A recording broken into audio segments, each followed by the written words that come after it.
राधे राधे दोस्तों। पुरुषोत्तम मास की कथा अध्याय 19। आज हम 19 का कथा सुनेंगे। ऋषियों की सभा में गंभीर शांति छाई हुई थी। सभी मुनि अग्नि के चारों ओर बैठे सूत जी की ओर एकाग्र दृष्टि से देख रहे थे। उनके हृदय में एक ही जिज्ञासा थी, उस अद्भुत घटना का रहस्य जानना जिसमें एक मृत बालक पुनः जीवित हो उठा था। नारद जी ने विनम्रता से कहा, हे प्रभु, उस तपस्वी ब्राह्मण सुदेव को भगवान विष्णु ने क्या उत्तर दिया? कृपा करके विस्तार से बताइए। सूत जी ने मंद मुस्कान के साथ कथा आरंभ की। हे मुनियों, जब सुदेव ब्राह्मण ने अपने हृदय की शंका भगवान के सामने रखी, तब भक्त वत्सल भगवान विष्णु अत्यंत प्रसन्न हुए।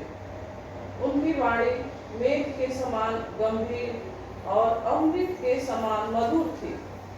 भगवान बोले, हे द्विजराज, तुम नहीं जानते कि तुमने कितना महान कार्य किया है।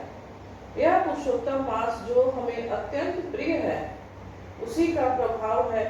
तुम शोक में डूबे हुए थे, परंतु अनजाने में ही तुमसे इस मास का व्रत और तप हो गया। 1 महीने तक तुमने अन्न नहीं लिया, यह उपवास बन गया। वर्षा के कारण तुमने दिन में 3 बार स्नान किया, यह पवित्र स्नान बन गया। और शोक में डूबे रहकर तुमने संसार से विरक्ति धारण की, यह महान तप बन गया। हे ब्राह्मण, इस पुरुषोत्तम मास का प्रभाव इतना महान है कि यदि कोई एक दिन भी इसका व्रत करे तो उसके अनंत पाप नष्ट हो जाते हैं। देवताओं ने भी इसके महत्व को तौलने का प्रयास किया, परंतु सभी साधन इसके सामने हल्के सिद्ध हुए। भगवान के ये वचन सुनकर सुदेव के हृदय में आश्चर्य और श्रद्धा का समुद्र उमड़ पड़ा। उसे समझ आ गया कि जो कुछ हुआ वह केवल भगवान की कृपा और पुरुषोत्तम मास की महिमा से ही संभव था। इसके बाद भगवान विष्णु गरुड़ पर आरूढ़ होकर वैकुंठ को प्रस्थान कर गए।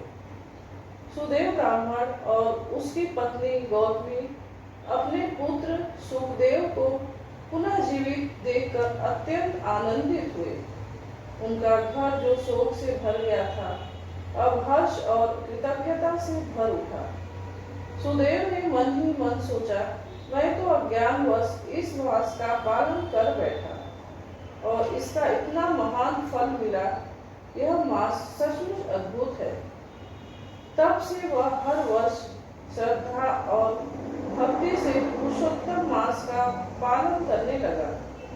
तब जब हवन और भगवान की पूजा में उसका मन रम गया। उसने कर्म फल की इच्छा त्याग कर केवल भक्ति मार्ग को अपना लिया। समय बीतता गया।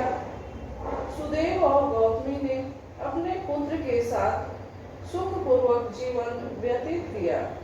अंततः हजारों वर्षों तक धर्म पूर्वक जीवन जीने के बाद वे दोनों विष्णु लोक को प्राप्त हुए, जहाँ शोक और दुख का नाम भी नहीं था। वहाँ दिव्य सुखों का अनुभव करने के पश्चात वे पुनः पृथ्वी पर जन्म लेकर राजा दृढ़धनवा और उनकी रानी गुण सुंदरी के रूप में प्रकट हुए। सुखदेव जी उनका पुत्र था। वह भी पुनर्जन्म के संस्कारों से युक्त होकर सुख पक्षी के रूप में आया और अपने पिता को वैराग्य का उपदेश देकर उनका कल्याण किया। इस प्रकार सूत जी ने कथा समाप्त करते हुए कहा, हे राजन, यह सब तुम्हारे ही पूर्व जन्म की कथा है। पुरुषोत्तम मास के प्रभाव से ही तुम्हें यह वैभव, यह राज्य और यह ज्ञान प्राप्त हुआ है। सभा में बैठे सभी ऋषि इस अद्भुत कथा को सुनकर भाव विभोर हो उठे। उनके हृदय में पुरुषोत्तम मास के प्रति अटूट श्रद्धा जाग उठी। प्रिय दोस्तों, यह कथा यही तक है, अब समाप्त होती है। यह कथा अगर आपको पसंद आती है, लाइक कमेंट करिए, चैनल सब्सक्राइब करिए, शेयर करिए। जय श्री विष्णु हरि। राधे राधे।